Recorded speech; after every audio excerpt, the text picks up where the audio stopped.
Bienvenidos a variatubachillerato.com, líderes en variación del bachillerato ante el ICFES 2020. Para el día de hoy continuamos nuestro trabajo dentro de las ciencias sociales, dentro específicamente de la disciplina de la historia.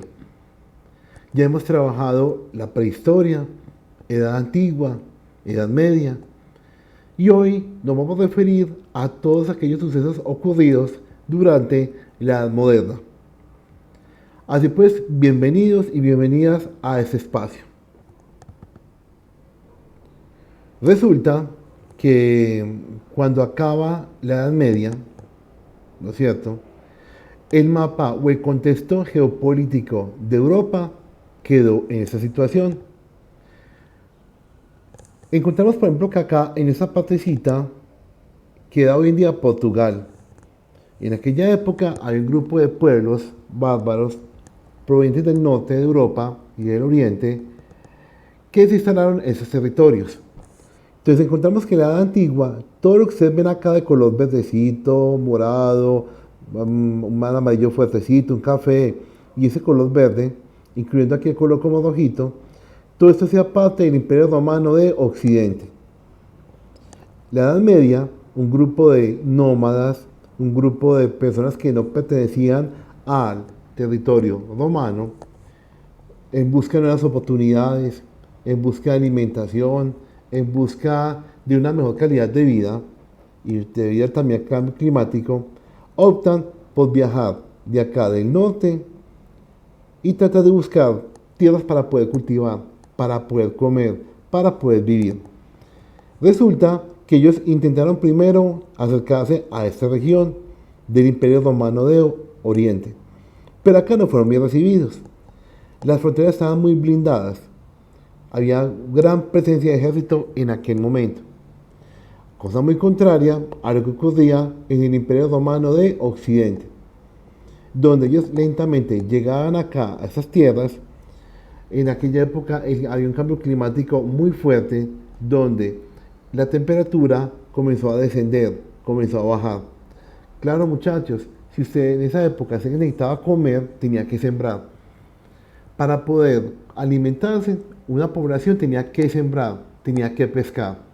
Y como las tierras acá eran muy frías, había presencia de nieve, inviernos muy largos, no se podía cultivar y había mucha gente que moría de hambre. ¿Qué hicieron muchos de ellos?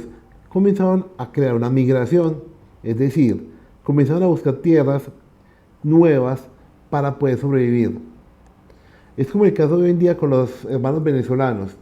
Ellos tienen que salir de su territorio, de su país, en busca de nuevas oportunidades, buscando nuevas situaciones para poder vivir, obtener dinero, una mejor calidad de vida de la que en este momento se ofrece en su país.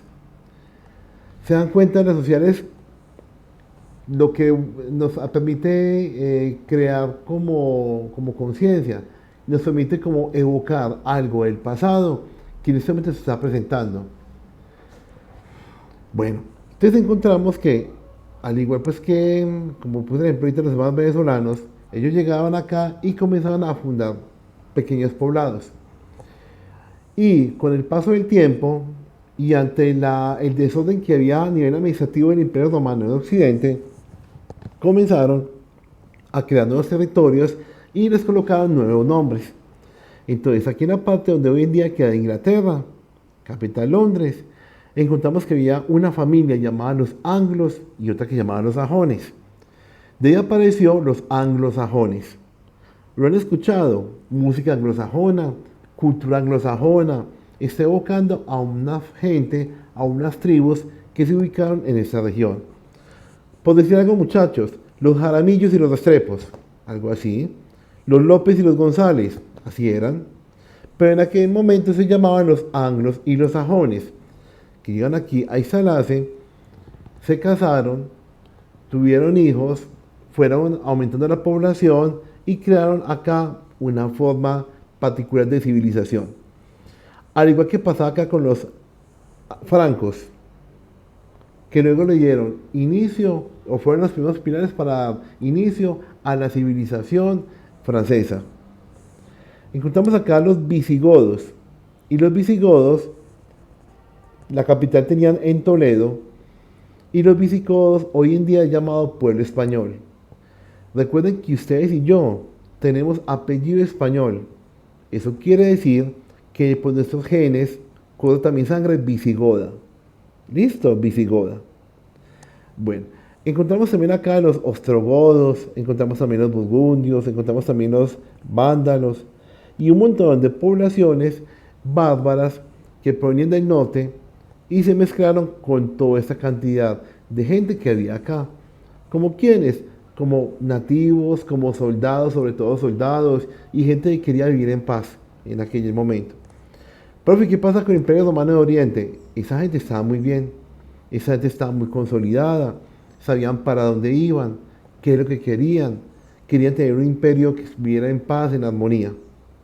Recuerden muchachos que acá, en aquella época, en la época medieval que estudiamos la vez pasada, la influencia de la iglesia era muy grande, era muy alta la influencia de la iglesia, porque la iglesia recogía dinero, ofrendas, mucho dinero.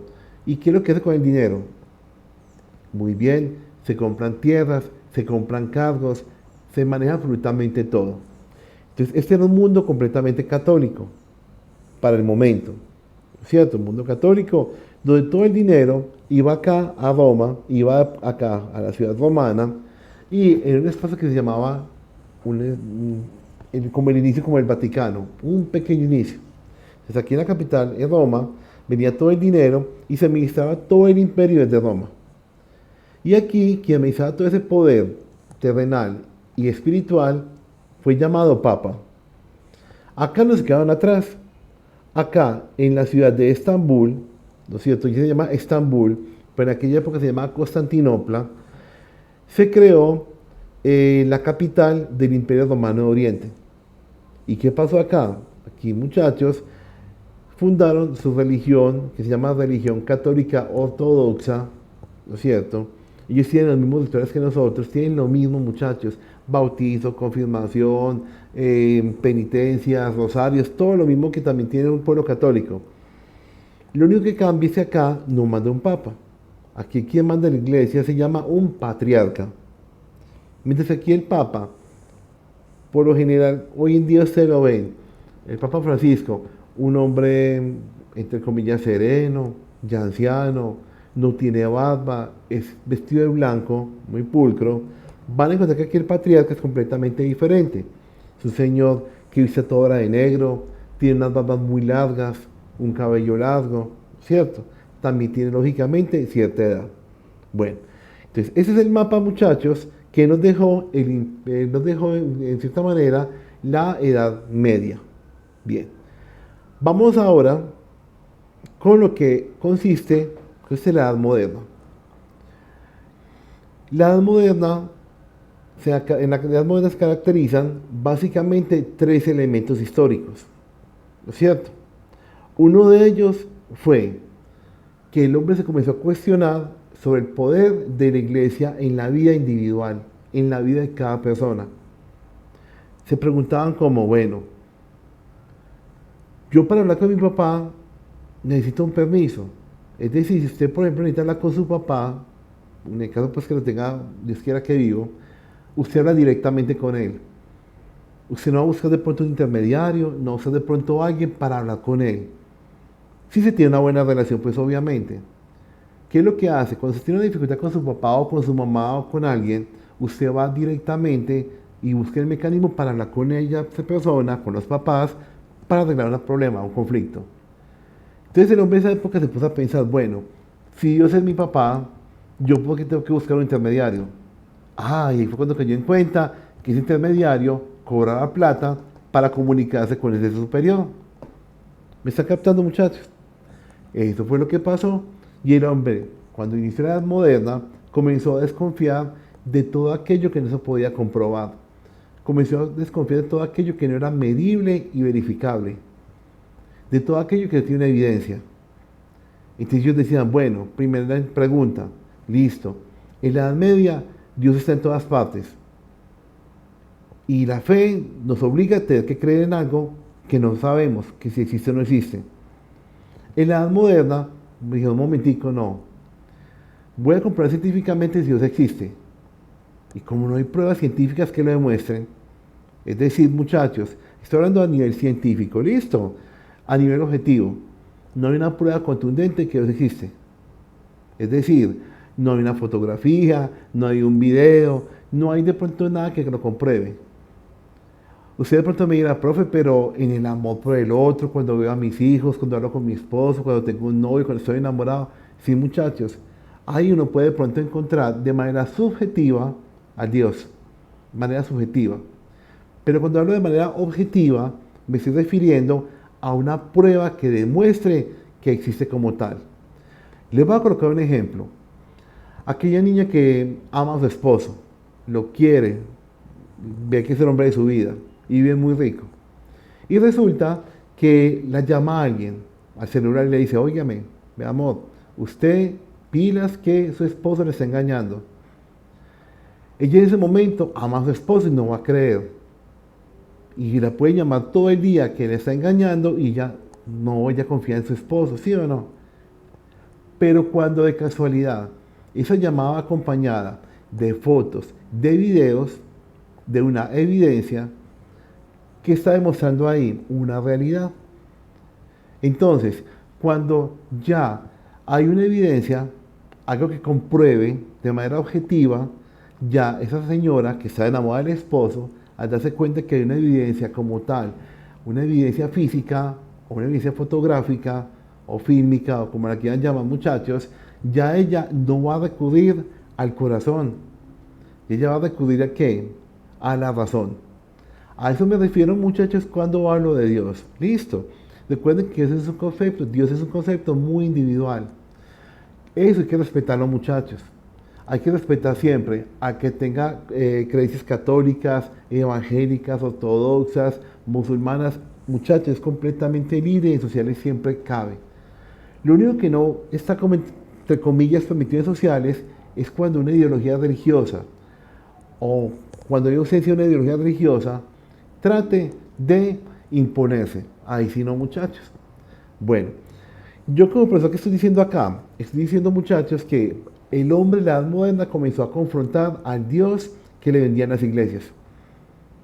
A un ser que castigaba, a un ser que se dejaba comprar, a un ser que de pronto había que pagar dinero para poderse salvar. Había que asegurar una vida eterna empleando corrupción. Si yo, por ejemplo, mataba a alguien, pues simplemente daba unas monedas de oro y Dios me perdonaba. A eso es a lo que me refiero, muchachos. ¿Listo? Bueno, entonces, ese fue el primer paso. El hombre despierta de ese letargo que tenía a nivel religioso. Recuerden que una cosa es ser religioso y otra cosa es ser espiritual. Búsquelo, muchachos. Bueno, el segundo momento importante en la Edad Moderna fue la Revolución Francesa. La Revolución Francesa fue el primer llamado del pueblo que se levantó en armas contra un régimen dictatorial. Era la primera vez que un grupo de hombres y de mujeres se alzaron contra un gobierno que los tenía subyugados. ¿Qué clase de gobierno? El gobierno de la monarquía, es decir, de los reyes, de las reinas. Entonces ellos se dieron cuenta que había una injusticia, se dieron cuenta que el sistema político y económico no lo favorecía en absolutamente nada.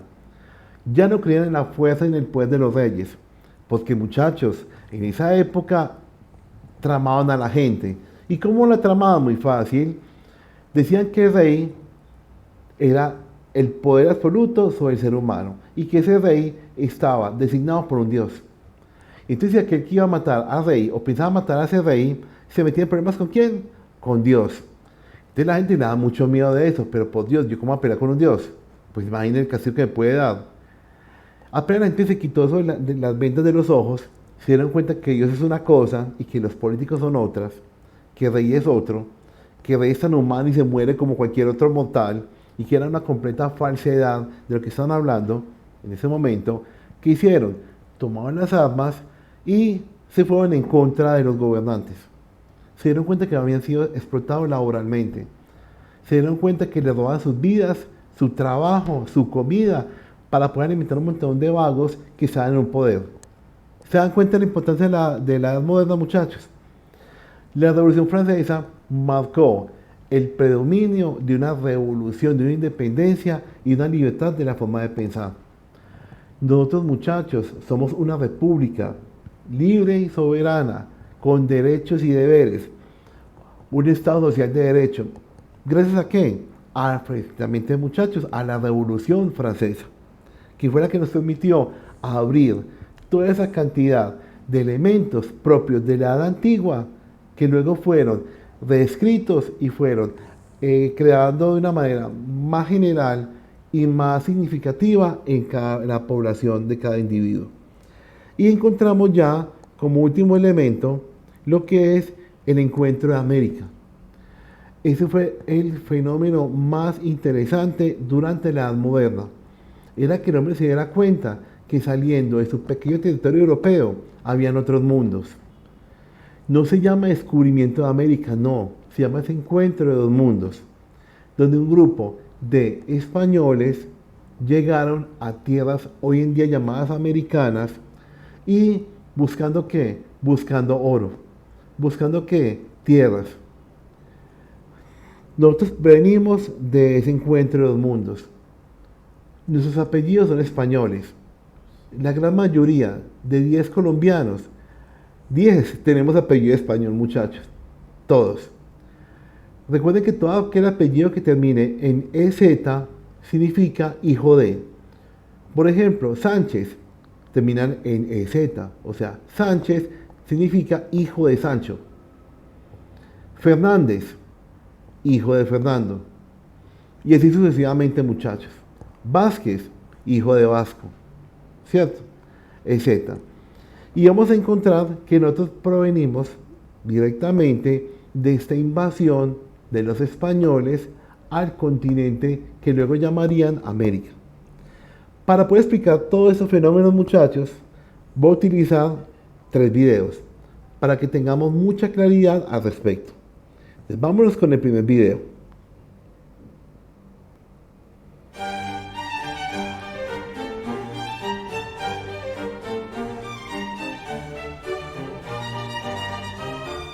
La Edad Moderna. La Edad Moderna es la etapa histórica que va desde el descubrimiento de América en 1492 hasta la Revolución Francesa en 1789. Las principales características de este periodo son: se descubrieron nuevas tierras, los reyes adquirieron mucho poder, la sociedad se organizó en estamentos, surgieron nuevos movimientos como el Renacimiento y el humanismo. La sociedad en la Edad Moderna. En la Edad Moderna, la población se dividía en 2 grupos o estamentos, los privilegiados y los no privilegiados. Los privilegiados eran la nobleza y el clero. Ellos no pagaban impuestos, ocupaban los cargos del gobierno y eran propietarios de la mayor parte de las tierras. Los no privilegiados eran los artesanos, los comerciantes y los campesinos, y todos ellos tenían que pagar sus impuestos.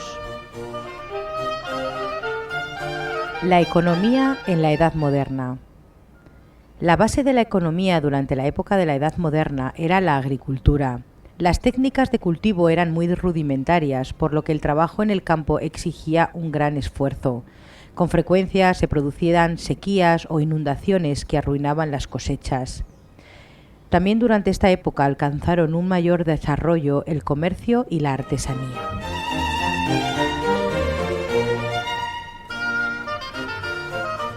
El humanismo.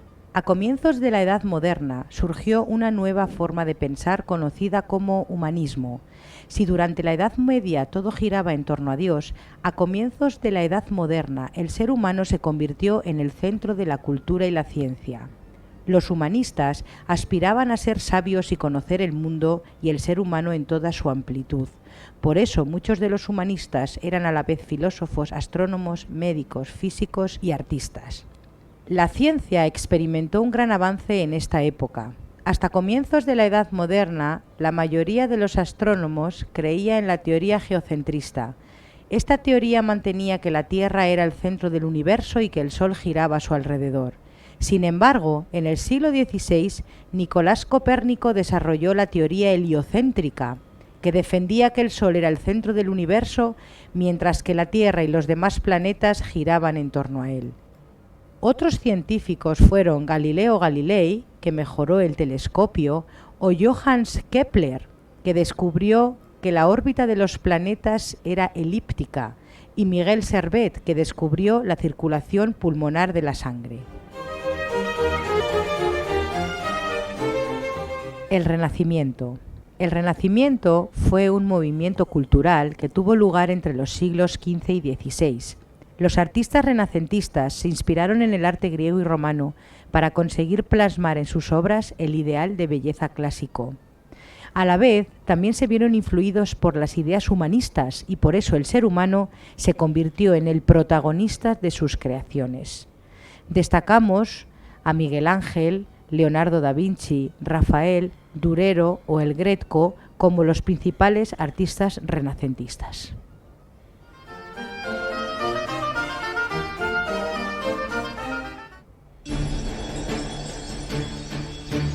El descubrimiento de América. El descubrimiento de América se produce durante el reinado de los reyes católicos. Hasta el siglo XV, los europeos tenían una noción muy limitada sobre cómo era el mundo de verdad. Solo conocían la propia Europa, el norte de África y parte de Asia. En aquella época se produjeron grandes avances en la navegación. Por ejemplo, nuevos instrumentos de orientación como la brújula, nuevas embarcaciones como las carabelas y mejores técnicas de elaboración de mapas.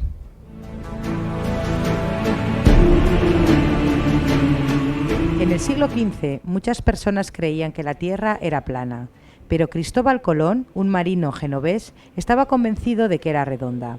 Pensaba que era posible llegar a Asia navegando hacia el oeste en vez de rodear África. El 3 de agosto de 1492, Colón partió con 2 carabelas y una naos del puerto de Palos de la Frontera en Huelva. El 12 de octubre avistaron tierra. Tras este viaje, el marino genovés realizó 3 expediciones más para explorar las tierras descubiertas. Colón murió creyendo que había llegado a Asia.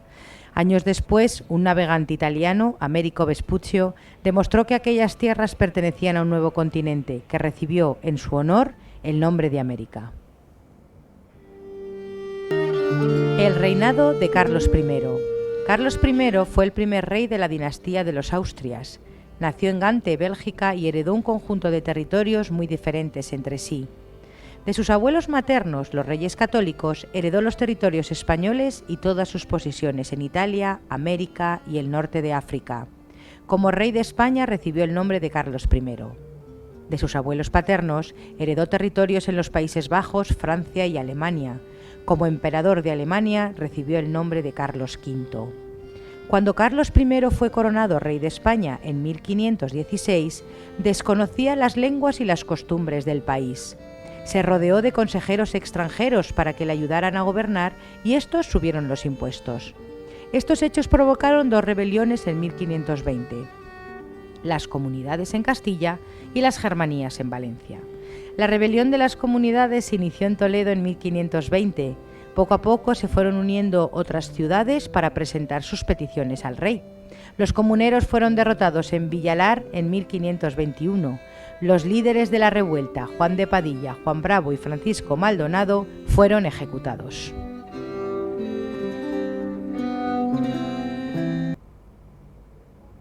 En 1789 empieza uno de los hechos fundamentales de la historia, la Revolución Francesa. Pero ¿cómo era Francia antes de la Revolución? ¿Y cómo cambió? Empecemos por el antes. El país estaba gobernado por Luis XVI. Era un monarca absoluto y, como tal, era rey por derecho divino. El ejército, los consejos, la diplomacia y la burocracia eran sus instrumentos para llevar el país.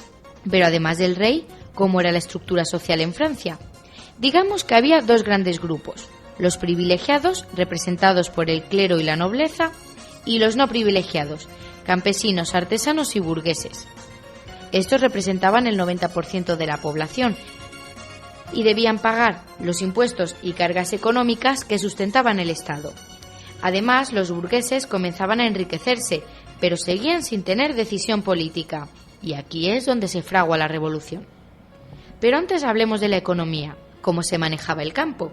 Se dividían en grandes latifundios que estaban en manos de la nobleza y el clero de los que hablábamos antes. Ellos los explotaban y se llevaban los beneficios, aunque luego estaban trabajados por el campesinado.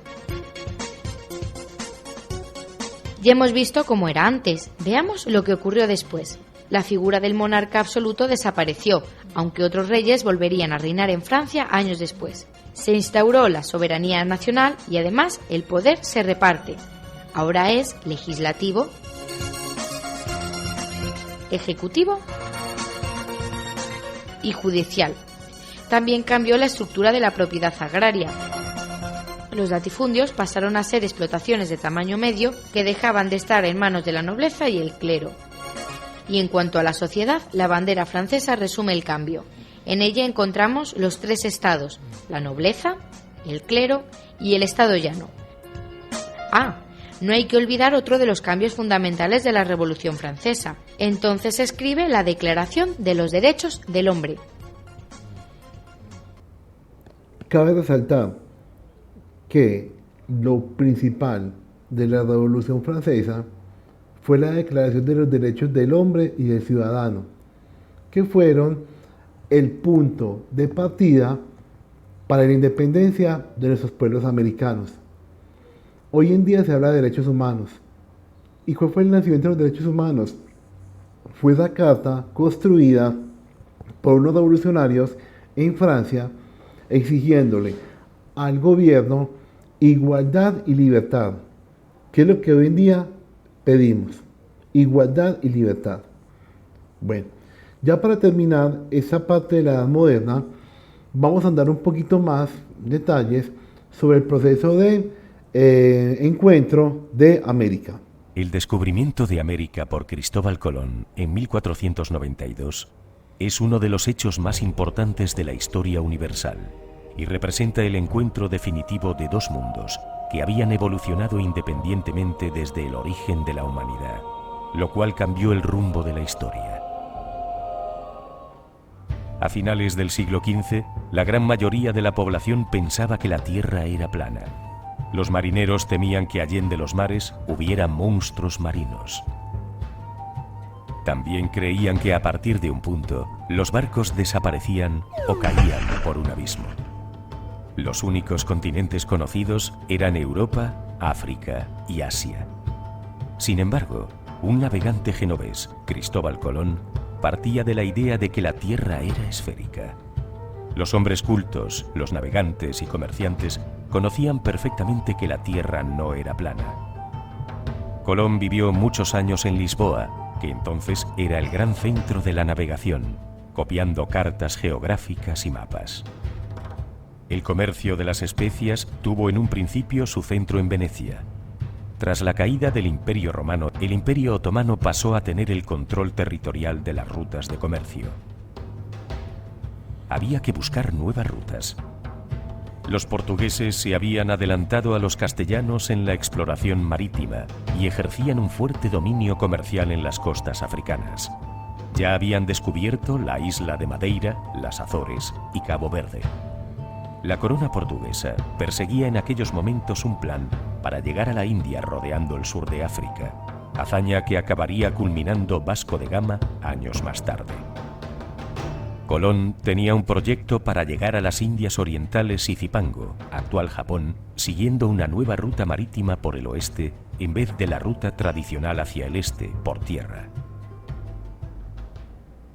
Este proyecto fue llamado la Empresa de las Indias.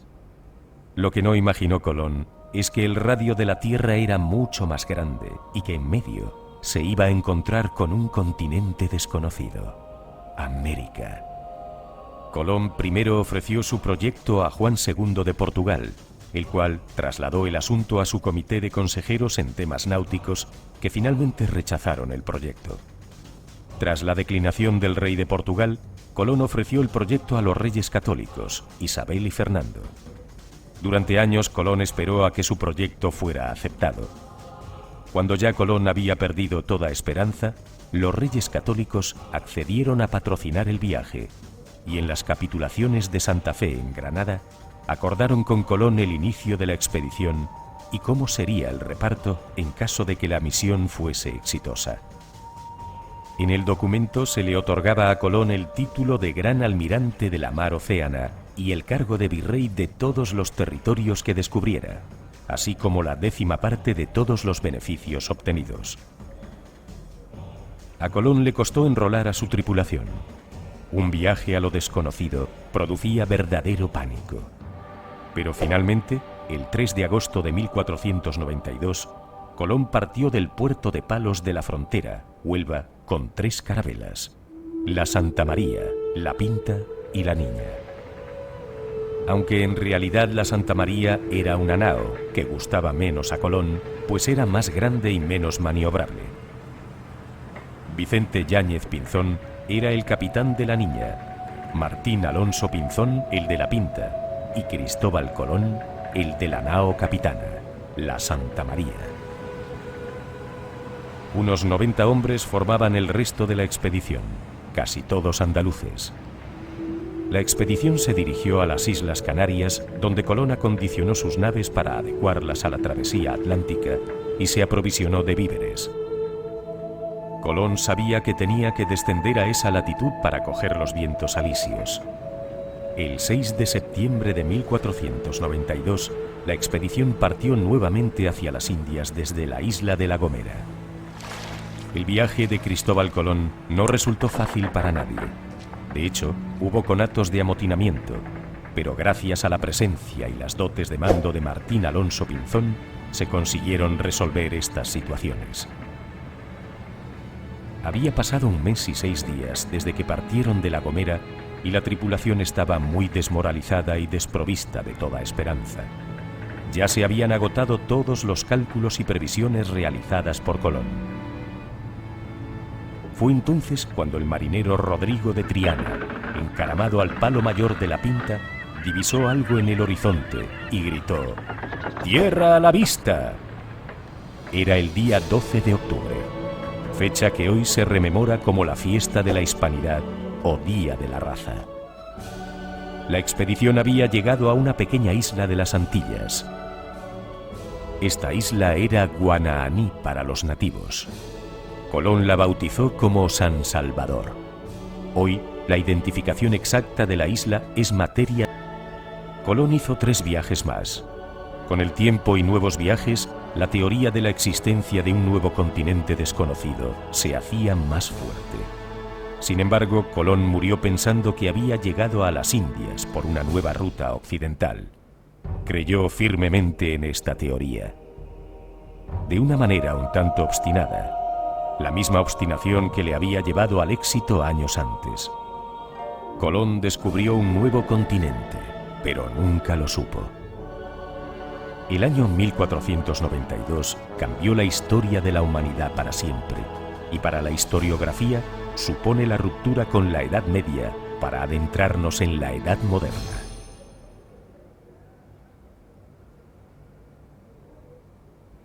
Y aquí es cuando quiero recalcar algo. Recuerden que para hacer la historia, conociendo el pasado, nos daremos cuenta cómo es el presente, lo entenderemos y podemos más o menos definir cómo va a ser nuestro futuro.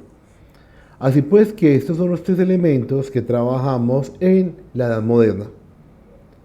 Nueva visión del hombre frente a su mundo, buscando la objetividad en todo momento. Un hombre que buscó primero la razón y después el corazón. Un hombre que se unió con otros hombres para reclamar sus derechos a través de una revolución que fue la francesa.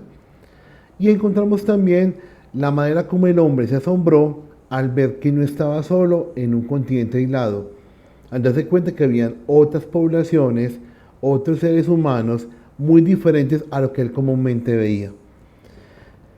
Este proceso de encuentro de los mundos fue muy desigual, trajo muchísimas muertes, trajo muchas epidemias, trajo muchas injusticias. ¿Debido a qué? A que siempre el invasor, que es el más fuerte, el que tiene las armas, aquella persona o aquel colectivo o aquella comunidad que tiene la tecnología, invade los pueblos, los invade inferiores. y los aniquila. Y fue una larga historia de conquista y de colonización, que hoy la vemos en nuestra piel, hoy la vemos en nuestros rasgos físicos, en nuestro apellido. Recuerden que nosotros venimos, o nuestra mezcla como americanos, proviene básicamente de 3 grupos humanos. El primero es el español, fueron los que vinieron acá a invadir. El segundo fue el indígena. Todos tenemos sangre indígena. Y tercero, la sangre africana. ¿Qué fue lo que hizo? ¿Cuál fue el papel de esos tres personajes?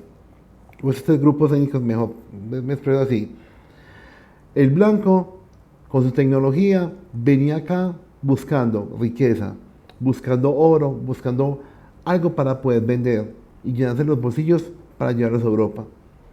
Entonces, el blanco utilizó al indígena como animal, entre comillas, animal, ¿no es cierto?, de carga, que lo puso a cultivar la tierra, lo puso a sembrar, lo puso a cuidar su ganado, para proveerle a él alimento. Lo puso a trabajar en haciendas, en plantaciones. Y al afro lo trajo de África, lo compraron mediante el mecanismo de la esclavitud y lo puso a trabajar en las minas para sacar oro. Y quien recibía todo el beneficio, ¿quién era? Era ese blanco español. Que ya luego los hijos, los descendientes de ese blanco español, no estaban de acuerdo con la manera de proceder de sus ancestros. Veían que eran hombres muy salvajes, poco corazón, eran violentos, era gente que se imponía por una supremacía racial. Y esos descendientes, que luego fueron llamados mestizos, criollos, que somos ya nosotros, ¿no es cierto?, fueron los que cambiaron toda la historia. Y luego, años, pero años más tarde, esos 3 grupos poblacionales, cada uno de ellos adquirió independencia y se dieron cuenta que nadie dominaba sobre nadie. Y tenían que trabajar y convivir bajo el mismo espacio. Hoy en día, muchachos, hoy en día, año 2020, se reconoce la diversidad étnica. Tuvimos que esperar hasta el año 1991 para que se diera este paso, este gran paso. ¿Y cuál fue el gran paso? Reconocer al indígena, a la comunidad indígena y a la comunidad afro como ciudadanos colombianos. Es muy triste decir eso, pero así es la política de nuestro país. Pasaron muchos siglos para hacer un reconocimiento de igualdad a las comunidades afros y a las comunidades indígenas. Para nadie es secreto que hoy en día las comunidades indígenas están muy aisladas, no tienen protección como el gobierno. Son comunidades que solamente son empleadas por algunos politiqueros cuando necesitan votos. Son comunidades autónomas, pero cuando se manifiestan, cuando están exigiendo sus derechos, ¿qué hace el gobierno? Les manda el SMAT, les manda la fuerza policial, o les manda sus fuerzas oscuras para callarlos. Lo mismo pasa con las comunidades africanas, con las comunidades afros de Colombia. Lo mismo, la misma situación. Y usted de pronto va a visitar una comunidad indígena o una comunidad afro, tienen algo en particular. Son muy atrasadas y muy pobres, con niveles de educación nulos, con niveles de desarrollo increíblemente atrasados, debido a que el abandono del gobierno, al mismo abandono del gobierno central, y el mismo racismo que todavía pulula. De todas maneras, muchachos, lo que os deje como experiencia, como enseñanza de la edad moderna, que tenemos que pensar siempre con la razón, ¿cierto? Tomar decisiones siempre desde acá, y luego lógicamente filtrarse en el corazón. Pero cuando tenemos una decisión, la vamos a tomar primero de manera racional, así como nos enseñó la edad moderna. ¿Listo? Que nos dejemos sorprender del mundo, que nos demos cuenta que el universo no es apenas lo que nosotros vemos. Lo que podemos percibir en este momento es algo muy, pero muy pequeño, para todas las posibilidades que tiene este universo. ¿Cómo aprendemos de esto? A través del estudio. Muchachos, la edad moderna, el hombre avanzó, fue gracias a que se inquietó, comenzó a leer, comenzó a prepararse, comenzó a entablar conversaciones con otros individuos sobre cosas, sobre lo que veía, comenzó a pensar. Entonces yo puedo decir en este momento que usted en este momento está viviendo una edad moderna en su vida. ¿Por qué? Porque está viendo este video. ¿Por qué? Porque está buscando en la plataforma educativa en los módulos. Porque está leyendo, está haciendo los talleres. Y todo eso poco a poco le hace las herramientas para que se defienda como ciudadano y que usted adquiera más conocimientos para que siga estudiando a donde lo que a usted más le guste y luego usted alcanzar un nivel de proponer, donde usted va a crear y solo en ese momento se da cuenta que todo esto que estudió sirvió para algo, para transformarse y transformar su entorno de manera positiva. Bueno muchachos, nos vemos hasta una próxima. Ya nos queda faltando una edad que es la contemporánea, la actual. Muchas gracias.